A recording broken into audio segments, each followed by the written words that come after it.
Hello, all. Good morning and afternoon and day, wherever you are in the world. Thank you so much for joining us. Um, my name is G. Williams. My pronouns are they, she, he. Whatever comes to your mind works for me. You can't be wrong. And I'm here with a group of my friends and fellow cohort members to talk to you today a little bit about ritual and how we can use ritual to make meaning, to mark meaning in our lives.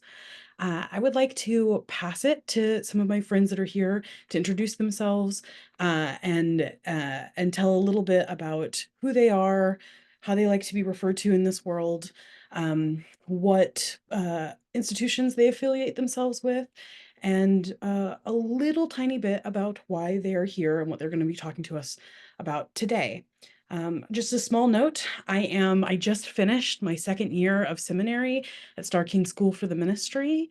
And I will be there for the next couple of years, getting both a master's in divinity and a master's in advocacy and social change. I am thrilled to be here and to talk to you all today about ritual and what I've learned in my work as a political organizer and as a seminarian about how to use ritual to move through this world. I'm going to pass it to my friend Micah Melody. Thank you, G. Hello, everyone. My name is Micah Melody. My pronouns are she and her, and I am a seminary student at Pacific School of Religion. So I'm excited to be here. I love the CLGS. I am I'm finishing my third year in the MDiv program, as well as a Master of Arts in Social Transformation. I am unfortunately not finishing this year. I have a little bit longer to go. But I have, it's been really, this year has been really great of being with my fellow cohort members from various different institutions and building community with you all. So grateful to also be doing this workshop again with you all. And in terms of why I'm here, ritual means a lot to me as someone who is I'll share a little bit more about this later, but I love ritual as the idea of like a marker of transition, a marker of change, and the power behind that. And so, as we're talking about beginnings, middles, endings, that's a lot about how we can use ritual in that way. So I will now pass it to Ollie. Thanks, Micah Melody. My name is Ollie Gillette. I use they and them pronouns. I am just about to finish up my third year of seminary. I'm doing a dual degree MDiv at Union Theological Seminary in Buddhism and interreligious engagement, as well as a Master of Social Work at Hunter College here in New York. And yeah, similar to what G and Micah Melody have said, ritual has been really important in my life and also in my transition process. I think it's no surprise maybe, or it's no coincidence that each of us have a connection to ritual as trans people, because transition does mark a significant portion of our existence, something that I've been through in a really embodied way. Many of us have been through in a really embodied way. And I also have one thing I've been really looking at through my journey in seminary is also how trans people experience and queer people experience time differently. So a lot of the traditional markers of time don't really apply to us in our lives. And therefore, how do we make our own meaning? How do we make our own rites of passage? You know, how do we mark our own transitions that matter to us, particularly if they fall out of the normative framework of what that looks like? So I like to identify as chronodivergent. And maybe you do too, if you happen to be watching this. So that's me. And I don't know, Jacob, would you like to introduce yourself or no? Sure.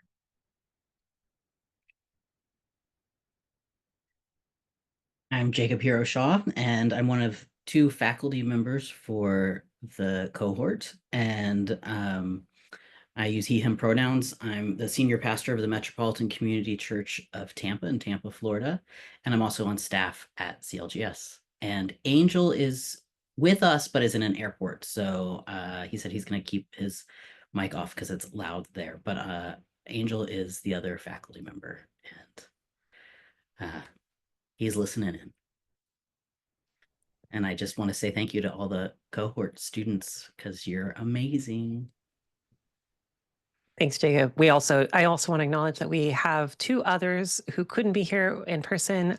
Ben, who you'll be hearing from Ben a little bit later on a video, and Kim, who couldn't make it today.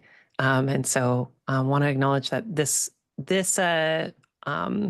workshop was also a product of their work as well. And so want to acknowledge what they put into it. All right, well, should we get started? I'm going to go ahead and a little bit of just a roadmap of what kind of where we're going. We're going to talk a little bit about theory and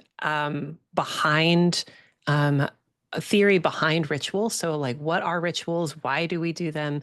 As well as like, how can they be used? And then this is just going to be also an opportunity for us to share with one another about rituals and ways that we have used ritual in our own lives, as well as markers of different things. So let me go ahead and share my screen. And hey, Mo, good to see you. Good to see you as well. Sorry for being late. All right, let me share my screen really quickly. And please let me know if you can all see this. All right, I think we're good. Yep. Can't see. Great, perfect. All right, so what are rituals? And so one of the frameworks that we're going to be working with today is the idea that rituals are markers of transition. So this quote comes from a great book called The Art of Ritual. It's highly recommended as a fantastic resource. And the authors Renee Beck and Sydney Metrick write, a ritual, a rite, a ceremony, a series of symbolic acts focused toward fulfilling a particular intention. We often think of ritual as belonging to the realm of religion, but in fact, rituals are an integral part of nature and of our daily lives. Animals have ritualized ways of defining and defending their territory. Humans do as well. Animals and birds often have elaborate courting and mating rituals, again, not unlike humans. Finding, collecting, preparing, and eating food is another behavior that is ritualized for us as it is in nature. So yeah, rituals themselves are not necessarily, I think when a lot of people hear the word ritual, a lot of times we go to religious language or we go to kind of the concept of religion or spirituality. But rituals themselves are not necessarily, they don't have to be, but they often can have spiritual components to them. Rituals can be both conscious and unconscious. So one of the examples that I share is getting coffee in the morning while browsing Reddit. That's my unconscious ritual that just kind of happened over years. And now that's something, it's really hard for me to break that habit. And it's become a ritual and actually helps me get started in the morning. Other examples of rituals could be weddings, funerals, baby showers or birthday parties, which are marking like either significant moments or cyclical moments in the calendar year, as well as gathering with communities of worship. Other things on here that you might even think about a ritual as a practice that you do to mark a time, or also as a practice. A ritual can also be a centering thing as well. So I would love to ask, since we've got some folks here, why rituals? If I was to ask the question and you were to think like, what for you, if you are a person who kind of thinks actively about engaging in ritual, why do you perform them? Like, what's the purpose behind ritual? And please also cohort members as well, feel free to jump in here. G. Yeah, I mean, I think one of the things that I often return to ritual for is just a marker of significance. Like I'm the kind of person who likes to add pomp and circumstance to things that I think deserve pomp and circumstance, and I think a ritual is a really good way to sort of lend credence to an experience I'm having or a thing that I am encountering, and I feel strongly about it, and so I want to reflect and express the like intensity of my emotion around it in some way, and I think ritual allows me to do that. Thank you. So it's like a marker of significance, a marker of like of almost commemorating or noting that moment. Jacob. One of the things that comes to mind for me is um, when I got married. When we got married, first uh, we did a paperwork wedding. It was right after the first time that Trump was inaugurated, and we were so scared that there would be like some kind of instant stop on marriage equality that we just did the paperwork part. But we didn't tell very many people that we had done it because we were already planning a big ritual with our friends and family, and we've always considered that ritual months later as the real wedding because the legality was important to us, but really the experience of going through some familiar rituals, some things that were unique to our wedding, made it made it more real. So I think in some ways it's that rituals make things feel real in a different way. Thank you, Jacob, for naming that, especially the concreteness or the reality of a ritual. The tangible, I guess tangible is the word I'm looking for, like making it feels different. Uh, Ollie. G, do you want to go first? Do you have a direct response? I do actually, and I really appreciate the opportunity to. I was just thinking because of what Jacob said, that a thing that I feel like is especially present for me around ritual right now in this current moment where so much of our livelihood feels really threatened by what the state is sort of doing and how it is acting. I'm just reminded that for, centuries and centuries, folks who have lived on the margins and have, not been sort of the it group, whatever that group might be throughout time, have existed without sponsorship from the state. And they've done that through things like rituals that help mark significance and mark meaning in ways that can't be taken away by those that imagine themselves to have power, right? I often talk to folks and feel myself very scared right now about the idea that the state is targeting trans folks. And yet I think about all of my trans ancestors who lived beautiful lives full of rich meaning outside of sponsorship by the state. Mhm. And I think that they did that through utilizing tools like ritual that help bring a community together and acknowledge both in community and individually with action and intention the things that are happening and as why they're happening and why they're important to us and all of those things. So Jacob mentioning, doing this thing in response to this fear and how that's important and was valid and the right move for him, but also that when he thinks back at what actually marks the start um of his marriage and the like wedding that kicked that off, it was the ritual and not necessarily the sponsorship of the state. That just made me think of that. Thanks, G. And we're going to talk actually a little bit about the empowerment of ritual, like, and the agency that it can, in a little bit.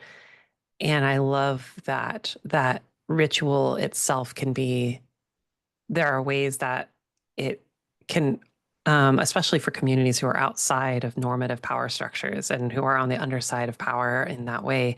Ritual, it has power in it. Beautiful. How about you, Ollie? Yeah, that totally, what you said, G, really resonates, and the bringing community together too. When I was thinking of this question, I was thinking about, particularly in like gender transition, I was thinking about top surgery, trying to share that with my family and friends and community as like, how do you do that? It's like, how do you send the work email that's not just like, I'm going to be gone for this time, or that's not just, it's taking something that's deeply personal and internal and meaningful and externalizing it in a way that brings other people in and lets people participate by providing some structure and some guidance on what it means. And so for me, that looked like things like having a party to celebrate and inviting people. And I got this big piñata that was shaped like a question mark that was a gender reveal piñata, but I filled it with like bubbles and like fun things because I wanted to give the vibe to people that this was a big transformation that mattered to me and was also celebratory. And regardless of what they came in with, fear about it or maybe judgment about it, it gave them a way to externally like take a physical embodied action and participate in that celebration and joy.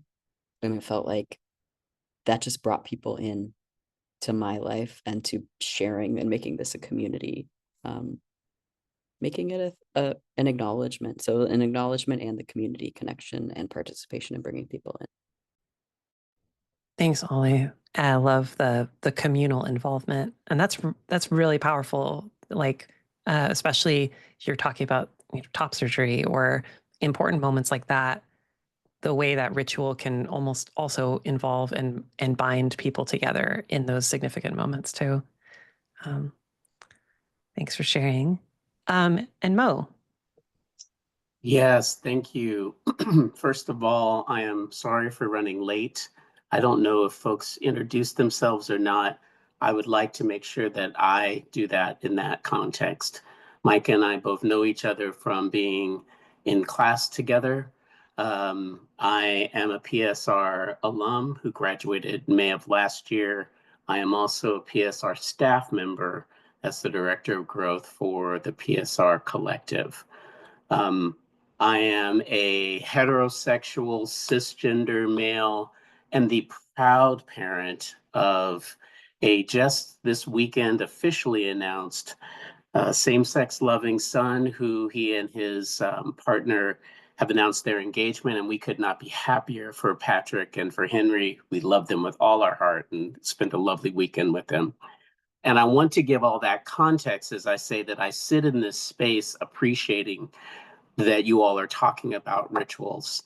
And the one element that I would add from my context and my space is that what I find most wonderful about rituals is that for me, they are either directly involving, evoking, or honoring community and those, so ancestors, others, and that is one of the things that speaks so much to me. And in a world where beginnings and endings and transitions are oftentimes not fully appreciated for the breadth of what they have for both happiness and sadness, and also under threat, I just really love this idea of ritual. So I am honored and humbled to be here in conversation with all of you today. And thank you. So just wanted to make sure I said that. Thanks. Thank you, Mo. It's so good to see you. I've missed seeing you in classes. And yes, please send our congratulations to Patrick and Henry. That's incredible. And thank you for sharing that joy with us too, as well. Well, thank you all who shared. I'm going to move us on a little bit so we can continue a little bit further. But you all named some really important things about why rituals. Rituals create space to hold celebration, grief, uncertainty.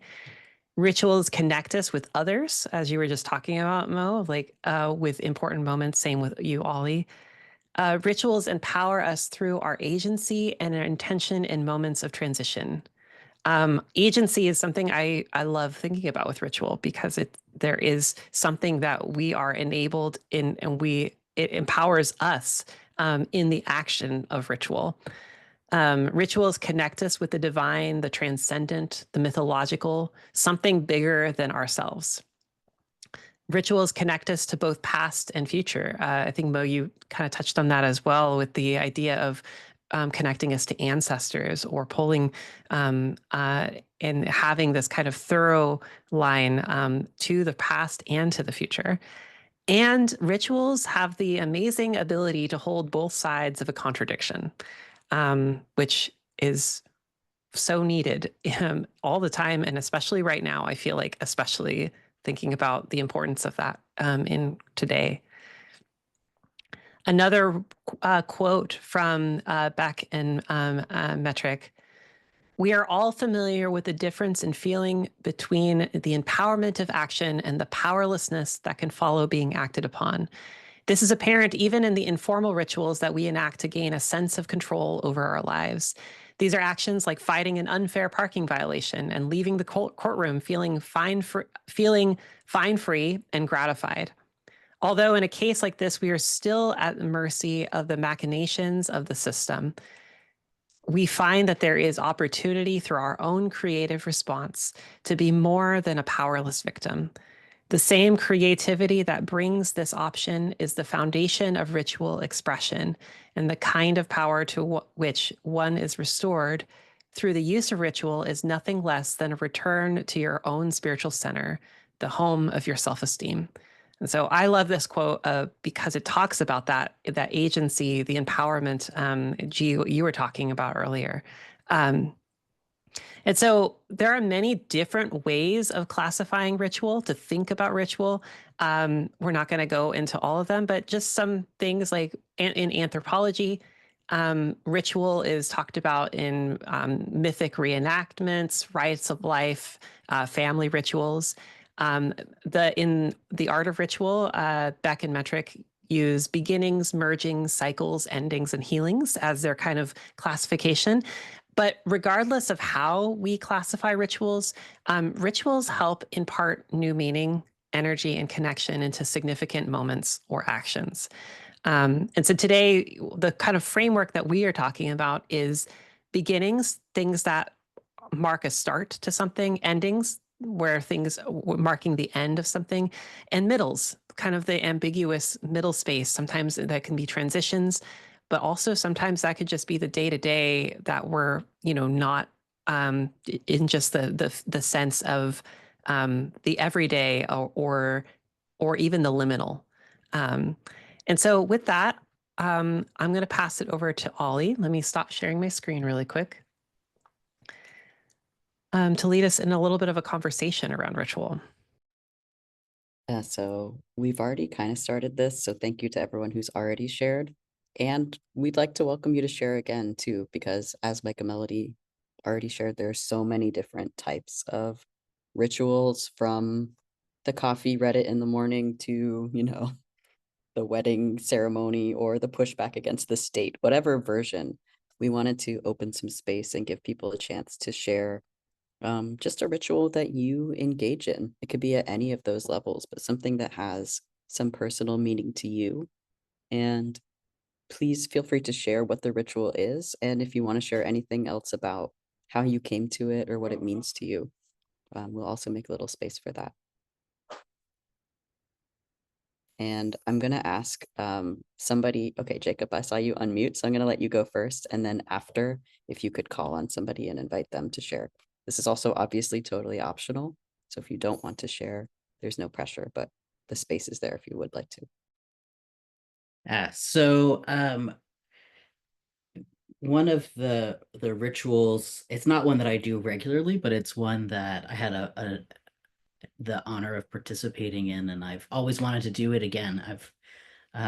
Is that I had a friend who was starting testosterone, and and in and really wanted to mark that with a ritual.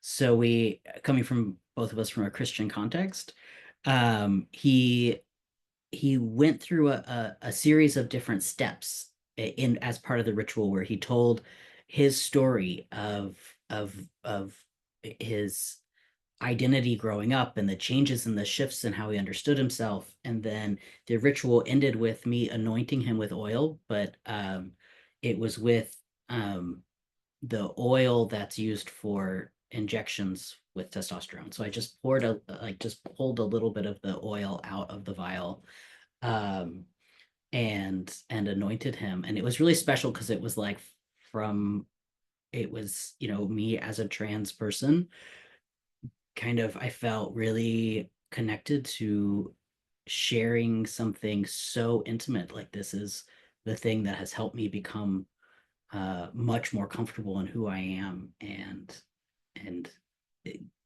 giving that blessing to him and welcoming him into this community and this family. Who else has a ritual? Oh, G, go for it. So I'll share this today because it's the start of Gemini season, so I might as well.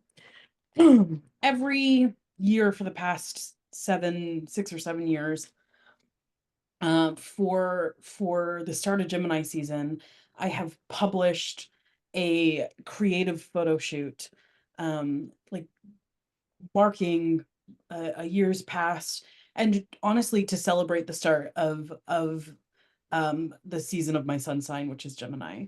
And it started, I think, probably as a little bit of trying to be in on the joke of like Geminis being so over the top and extra. And very, very quickly through the process of engaging it has become a way for me to celebrate survival uh, from each year to the next, and celebrate like the wholeness of who I am, and um, honestly celebrate the over the top and extraness. I think that in my day-to-day life, um, my work has only gotten more serious. It's only gotten more intense and um, more weighty. And anytime that I can engage with creativity and silliness and like turn a level of intensity and like attention and care and lend a level of importance to something that might seem trivial, it helps to balance out the way that I'm moving throughout the world. If I'm sitting in conversations about things that are quite literally life and death, and I'm having to be in those conversations with all the seriousness that they require, how am I also giving my spirit the levity that it needs um, when I'm not in those spaces, so that I can really engage at that deep level with all the earnestness it needs. And I think that this ritual, the promise of this ritual every year is one of the ways that I'm actually able to sustain the intensity of my work, because it is just riotously ridiculous. Like it is fun, it is creative, it is out of pocket, it is out of the box, and it's a months long process that I have to pull friends into. And oftentimes it's a financial investment for me, and it's a really good reminder that like my own personal ethics call me to invest deeply in joy and restoration and happiness just as much as in other things that we mark as important elements of livelihood. And so, yeah, I mean, I just today press published on this year's photo shoot, which was a massive undertaking that took months of planning and coordinating and designing, and it was so fun and so joyful. And there's nothing better than the feeling of going back and looking through the first one that I did, or any of the ones that I've done, and seeing, oh, I so know what that G was up to and needed, and why this was an important thing for them, and how I was at least in my own limited perception as a 22-year-old, breaking all the rules that I really needed to break in order to like get to a deeper and richer understanding of who I am as a person. And it just feels like as a trans person, as a fat person, as a person with a modicum of melanin in my skin, as you know, as um somebody who's descended from enslaved Black folks, being able to just be and photograph myself in that and celebrate that is such an important thing. And it is maybe my favorite ritual that I engage every year. Thank you for that, G. And we are looking forward to that link being dropped in our group chat after this presentation. But do you want to call on the next person? And I just want to say, if you're just joining, welcome. And we're just doing a go around and sharing any ritual that we have in our lives. Could be big or small, that has some meaning for us, and just sharing with the group what that is. But G, I'll pass it to you to choose the next person. Absolutely. I've noticed that we have a new person since the last time I spoke, and I'm gonna try and pronounce it as Louis. Beautiful. Louis, would you like to speak? You absolutely don't have to.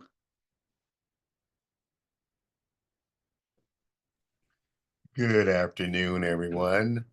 I'm Louis Knox. I am a first-year MDiv student here at PSR, and I'm a longtime member of the City of Refuge, United Church of Christ.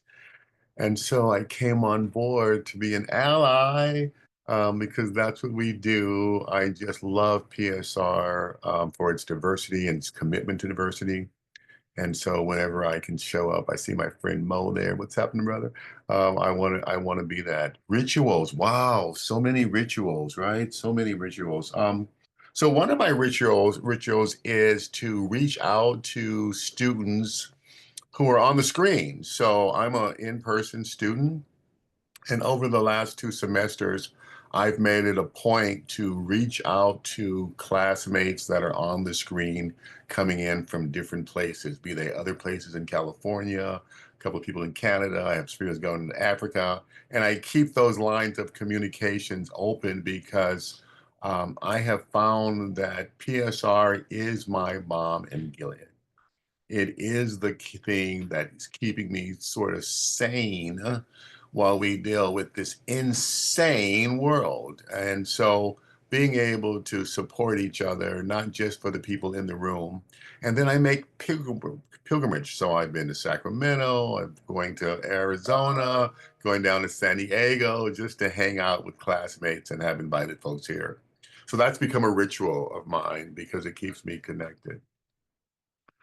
From a spiritual standpoint, I try to set aside time to be with God, just me and God in the morning, right? Just it PSR. So when we got here last fall, Dean Abraham said that PSR is going to blow your mind, and it has certainly blown my mind every day. Like, I come from the Black church. We don't talk about sex and God.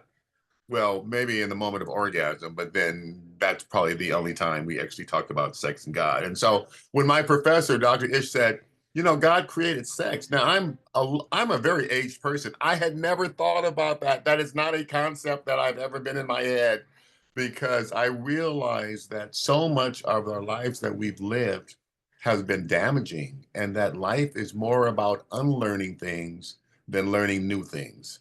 And so my mind is constantly getting blown at PSR. And so what I really love is that over the last year, my concept of God has been expanded. My concept of myself as a Christian has been expanded. And my concept of the work that we need to do has been expanded. And so what I really understand, and I'm doing this in a project, is that we're all interconnected with each other. And so it's important for me to show up in all these other spaces, right? To show support and gratitude. And so those are just a couple of things I do. I try to pray in the morning, spend time with God. If I don't make it, I don't beat up myself as I would have done in the old me. It was like, oh my God, I failed again. But I just finished a ritual class, and I realized that everything we do is ritual, whether we call it that or not, right? And so I was very active in the campaign for the new mayor of Oakland, who just got elected, Barbara Lee. And my ritual professor, Professor Lisa, says, "Oh, you've been doing these forums where you are calling the candidates and talking to them and asking them questions in public. That's a ritual. I want you to write a ritual around that." And I was like, boom, you could have hit my head. So so when I saw this about rituals today, I thought, oh yeah, I really want to join this group. So that's just a little bit about me. Thank you so much for allowing me to be here. And it's great to be in your presence. So thank you. Thank you so much, Louie, for bringing that expansive spirit here. It's very clear. And that spirit of interconnection too. And the truth that you said, everything is ritual or can be ritual. So I'd invite you to choose the next person to share. Jacob's kicked us off, G has shared, but anyone else is up for grabs if you want to pick somebody. Has my brother Mo shared?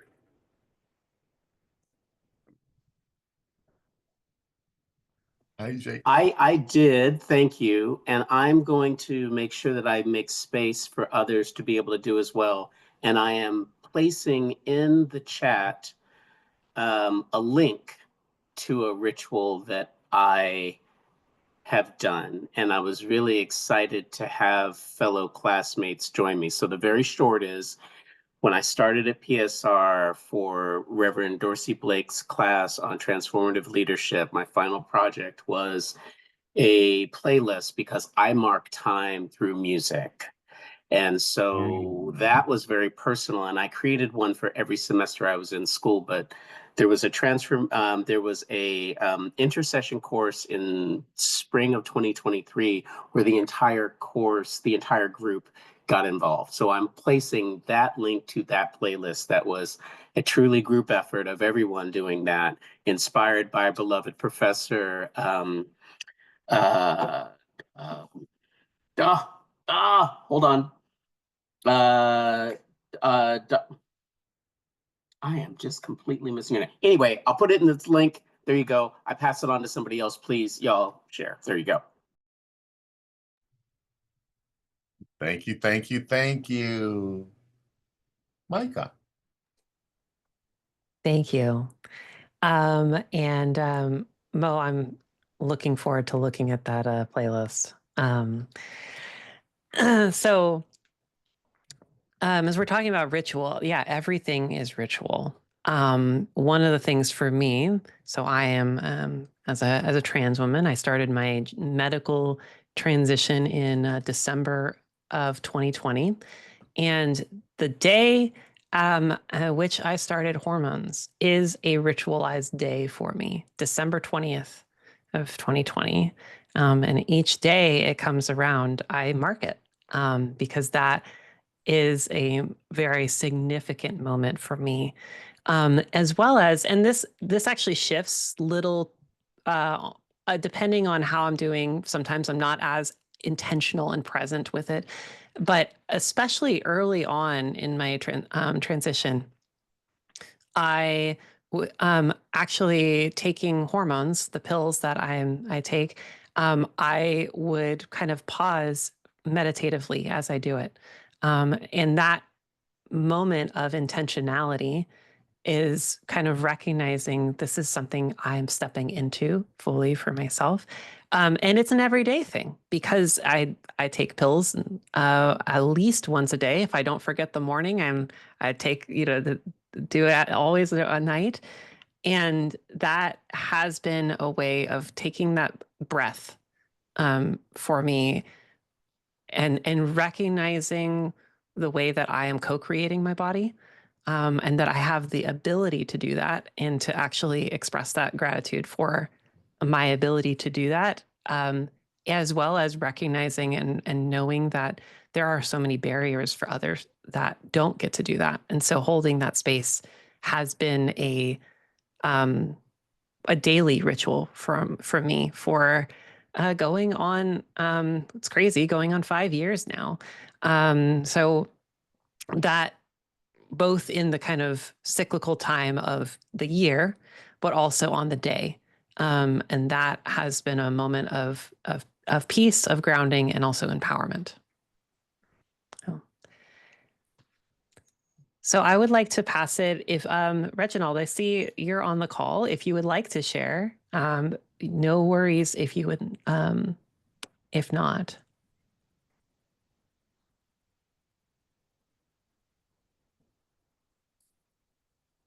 Okay. Founder, 125 Law Street. Hold on. I heard him. Don't let you Know that voice. So that address. Okay, I'm trying to put my hello. Oh, there we go. Okay. It. Hello, everyone. Yes. In I too am a music person, so I get up early in the morning and go to the gym, and we get the children up ready for school.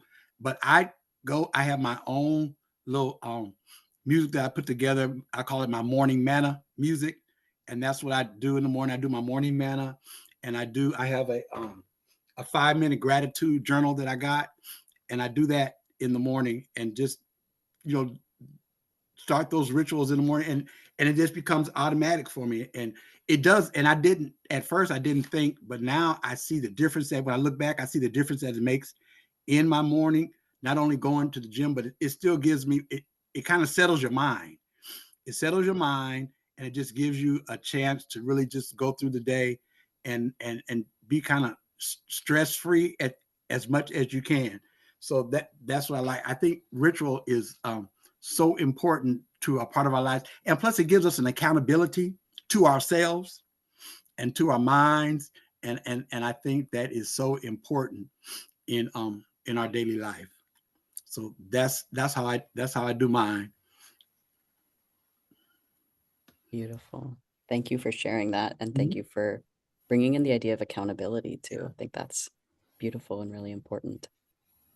I want to give a chance. I don't know, Bernie, I know you're behind the scenes, but if you did want to come here and share, you are more than welcome. So I want to make that space just in case.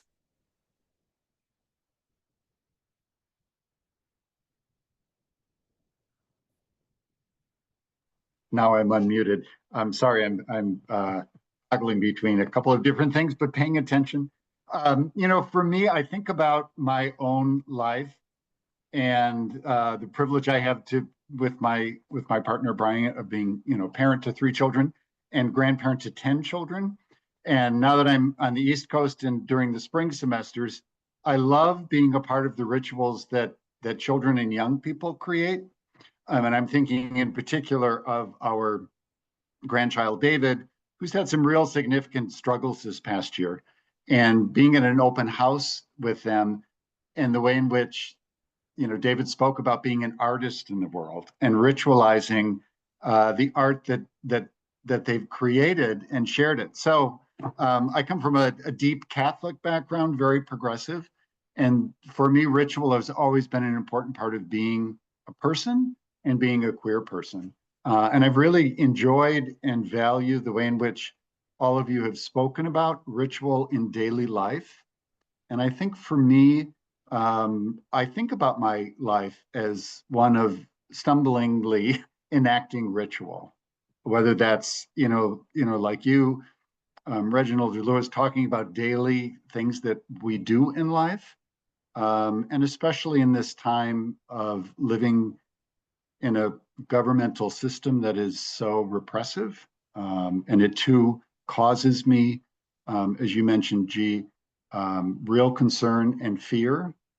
Ritual can somehow lessen that fear in my life. So I appreciate being a part of this conversation. So thank you, Ali, and everyone.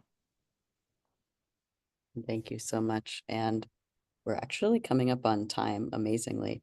I'll just share briefly that one of my rituals that I strive to do, I'm not always super consistent with it, but one time I had a beloved friend when I was I was concerned about my niece and nephew, and she wrote their names down on Post-its and put them on her wall just so she could have them like in her space to pray for them. And I found that to be so moving.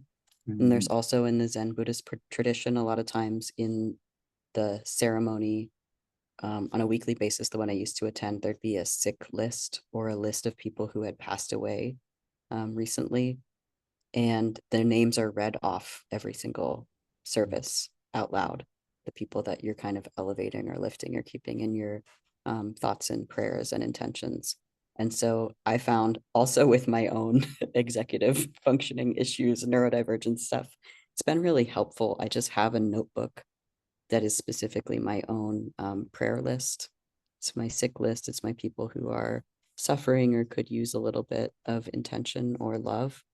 And what I do is just write down people's names who I'm thinking of. And then it's a reminder, and it's sometimes I read it out loud. Sometimes I just read it for myself in the mornings if I'm doing my meditation. And it just is a form of prayer, but also it feels concrete. It feels like very helpful, not just to say, I'll pray for you, but to literally write down their name and put it somewhere and have it there. So it's like a container for the intention for me. So that's one of mine I wanted to share. And I think that's everybody, right? Angel, I know, is at the airport. So if you want to put something in the chat, Angel, or if you want to jump off video real quick, you're welcome to.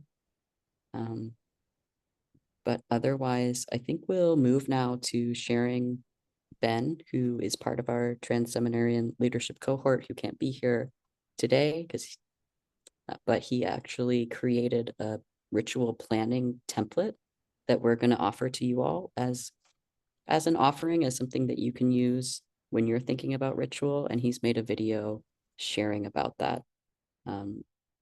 So we will play that now, I think, unless there's anything else, Micah Melody, that you had to share. No? I'll Okay. drop the link or the template into the chat. Awesome. Thank you.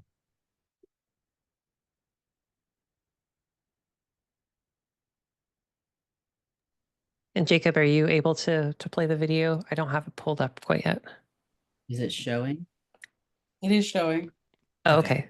There we go. Hello, my name is Rabbi Ben Lux Morgan. My pronouns are he, they. I am an alumnus of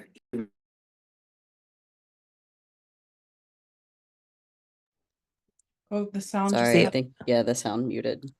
As assistant rabbi at Temple Emmanuel Beth Shalom in Montreal, Quebec, in Canada. And I have had the honor this year of being part of the Trans Seminarian Cohort. I wanted to be here in real time, but I am on a plane right now, so I sent this video in instead. As part of this program that we did at Creating Change, we were thinking through what does it mean to create a ritual? What does it mean to respond to a ritual, to adjust a ritual? How do we do all of these things? What's the ritual theory behind it? How does it move? How do rituals move us through moments in life? And as we began to talk about it, we really had this thought that we wanted something that we could give to participants that would not just sort of be a throwaway, but would actually be a useful thing for them to either begin or develop their own ritual creation, adjustments, and just to think about ritual in our lives. What does it mean? How do we move through it? And how do we create ritual? And so as part of that, we created a ritual template, a template to plan rituals. And I'm gonna walk this community through that in this moment. So you can see here that we have a ritual planner. In its file that will be shared with you, there are the two blank parts of it are first, and actually the questions are second. But I thought I'd share it in this manner because we should talk about the questions and then how they would be applied, and do it in the two different sides of this document. So we were really thinking about what are the both big picture overall ritual theory questions, and then also how do you implement, right? So start with questions about like name and title. What are you going to call this ritual? How are you referring to it yourself and within community? And when is it going to happen? All of these questions are designed to get you, if you use this ritual planner, to think through these. And so they're all optional, right? If you don't know the date, if you want to plan a ritual that happens with regularity but isn't a singular date, ignore the date question. It's for you to figure out. We then offer questions on an overview of what it is that you're going to be doing in this ritual, right? What is it that you're planning? What is your goal? Is it a new ritual? Is it addressing a classic ritual, like say a bar bat mitzvah, right? How you make one of these accessible for non-binary youth, for example. And is it a minor or significant change that you're addressing in this? Who will be present at this ritual and participate? And is there anyone who's going to be present but not participating, right? Who's in the room with you? Do you have prayers, intentions, readings that are part of the ritual? Are you intending or including pre-existing art, music, dance, visual? How are you relating to the creative process within this? And what might you need to teach the room or participants in order to be successful, right? Big questions that give you a sense of an overview of the ritual that you're creating or addressing. In the aim section, which in some ways might want to be answered before you do the overview, these are the things about really like, what are we trying to address in our lives through this ritual? What, if possible, or is this ritual going to help a transition of some sort, be it about gender or any of the varieties of life transitions that ritual so effectively addresses? Are you going to be bringing a group together? How are you going to start and end the gathering, right? How are you thinking about structuring it? What should you avoid? What might success mean for these rituals, right? Things about not the overarching, how are we actually doing this, but what is our goal? Then once you have those two things figured out, there's some practical questions about timeline and details. Things like, do you have the space? If not, when do you need to book this space by? Frankly, where is the space that you're going to do this in? If you're going to have something like food in the ritual, how are you making sure that it addresses the safety concerns of the participants are addressed? Things like allergies, dietary needs, but also making sure that you're not serving, 2-week-old cheese, meat, something like that. And how are you going to get that food? And how's it going to get to the ritual space, right? How much is this going to cost? Who's going to be leading it? Who's going to be attending, and who should be and shouldn't be, maybe? Do you need to advertise, right? Do you want to make this open to the community at large, or is it for a very specific set of people, or frankly, yourself? What about materials? How are you going to get them to where they need to be? What's your setup plan and your strike plan? Thinking through the practicalities of organizing this ritual. Materials and space is in the same sort of framework, but it's really to dive down deep into the okay, do I have AV needs? Do I have heavy lifting needs? Who's going to help me clean up? Clean up, always a key thing to think about in ritual. You learn that the first time you forget to plan for garbage and suddenly you have ashes, and what do you do with that? All of these very practical details. And then a couple of things to consider, right? Keep in mind things like cultural appropriation. Is this an appropriate thing for you to modify or use? What are the symbols, cultural elements, ritual tools, and really what does it mean to use them as in your context? Accessibility. How are you thinking about physical space needs, sensory needs, dietary needs, right? Issues of accessibility. Consent and aftercare. How are you going to guarantee that participants are consenting to be part of your ritual. And frankly, I personally think one of the great under discussed elements of ritual is that afterwards, there's often an emotional or spiritual, sometimes even physical energy that participants don't really know what to do with. And I like to think of this as there's spiritual aftercare that often needs to happen in the context of ritual. And so think about how you're going to address that. And then finally, physical safety, it's key. Is there anything you were doing that has the potential to physically harm someone? It doesn't mean you can't do it. But if it does, how are you making sure that the people are safe and that there's, is there a first aid kit? How are you going to address if harm does in fact happen? So we go through, you have all those questions laid out in front of you so that you can start to address them in the document itself, right? You can, however works for you. If this is about writing out notes, if this is about even drawing, whatever way works best for you to begin to think through and then write down answers to these questions, we give you that space here. And then at the end, you'll see we provide a big blank space, right? Because often I find when I'm putting together either a ritual or frankly, just any kind of event or program, I want to have space to jot down all of these things I'm concerned about, but then I need another space in which I want to actually detail how it's going to work. And that's where I think when we think about ritual, one of the best guiding frameworks is the classic who, what, where, when, why, and how.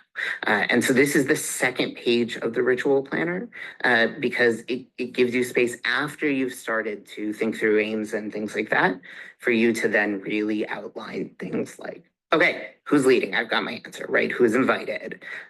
What is the ritual that we're planning? What's it going to focus on? Where is it happening? What is the order of operations, the run of show? Why might maybe be wise to ask earlier in the structure, but classic who, what, where, why, and how, here it is. Why do you need it? Things like that. Are you going to debrief at the end? Something to consider. And then finally, how? How are you going to begin the ritual? How will you and others move through the ritual? How will you end it? And then how will you provide spiritual aftercare at the end? And here is, we just provide a big open blank space for you to outline in detail and plan. And so that is our ritual planner template for you to use.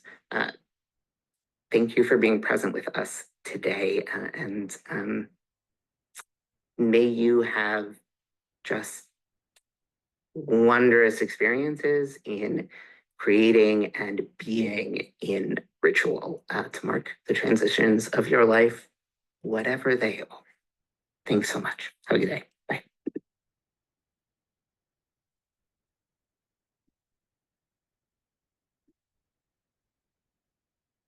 All right. I had a little trouble getting the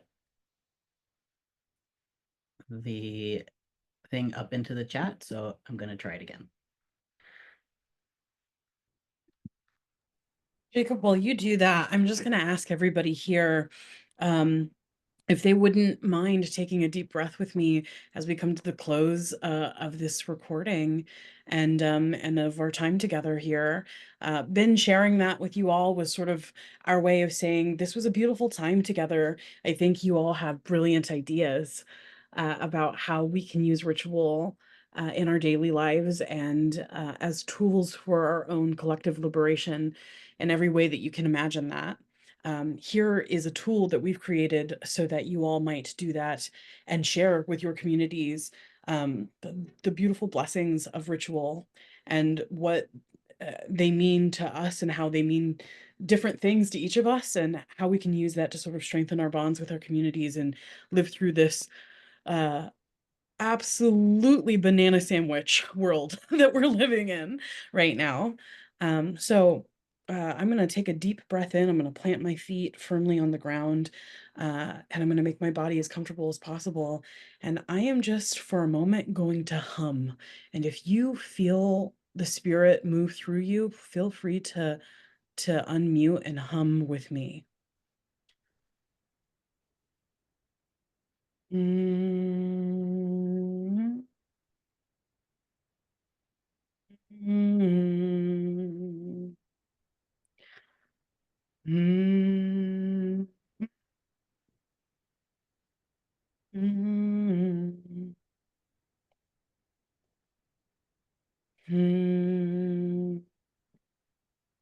Mm.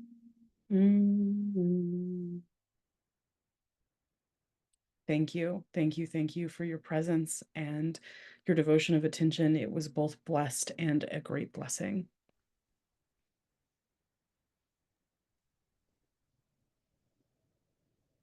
Thank you, everyone. Ollie and I both created Google Drive links. So between the two of us, I think one of those will work for you.